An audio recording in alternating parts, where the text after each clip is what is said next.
Burgess Hill in Sussex, early on Saturday morning, flash flooding saw homes and offices partly submerged as emergency services were called in to help. The next day at Ashurst, near Tunbridge Wells, a flood warning was issued for this section of the Medway. These scenes unimaginable back in April when the water companies put hosepipe bans in place. South East Water, which supplies 2 million customers from sources such as this reservoir at Tunbridge Wells, today joined 3 other firms in becoming the final water company to ease that restriction.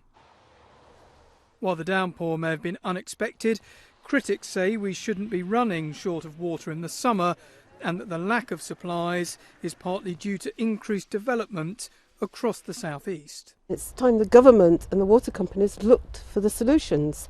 If we had rainwater harvesting and all new developments, new properties, if it was mandatory, then something would happen. We'd actually get something done and we'd save enormous amounts of water.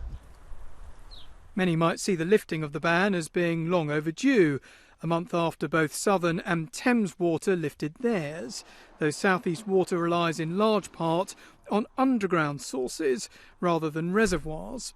No one thought there could be enough rain to replenish the aquifers. We were kind of bracing ourselves to deal with a very dangerous summer for our rivers, for the people that depend on the rivers, for the wildlife that depends on the rivers. Really kind of allowed us to catch up.